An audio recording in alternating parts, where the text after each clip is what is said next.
Hello বন্ধুরা, welcome back to my channel. আমি শঙ্করদীপ চক্রবর্তী তোমাদের সাথে নতুন একটা ভিডিও নিয়ে চলে আসলাম। ভীম একাদশী আজকে আমি ভীম একাদশীতে গঙ্গা স্নান করতে গিয়েছিলাম।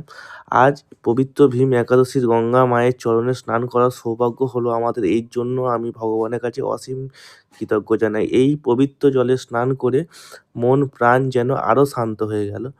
গঙ্গা স্নানের পর পাশেই থাকা শিব মন্দিরে আমরা ধূপ আর মোমবাতি জ্বেলে মহাদেবের চরণে প্রণাম জানালাম। নিঃশব্দে প্রার্থনায় শুধু একটাই কামনা আমাদের, যে সবাই ভালো থাকুক, সংসারে যেন থাকে শান্তি আর সুখ। এই ভীম একাদশীর এই পবিত্র দিনে গঙ্গা মা তার মহাদেবের আশীর্বাদ সবার জীবনে শান্তি নিয়ে আসুক। হর হর মহাদেব, জয় মা গঙ্গে। তো তোমাদের সাথে একটি নতুন ভিডিও দেখলাম।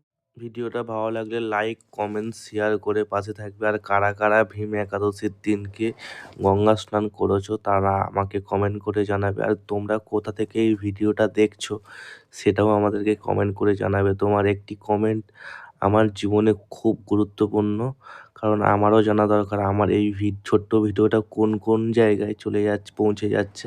তো সবাই ভালো থাকবে, সুস্থ থাকবে, সবাইকে নিয়ে পরিবার পরিচ্ছন্ন সবাইকে নিয়ে ভালো থাকবে এবং সুস্থ থাকবে। ভালো লাগলে লাইক, কমেন্ট, শেয়ার করে পাশে থেকো বন্ধুরা। টাটা।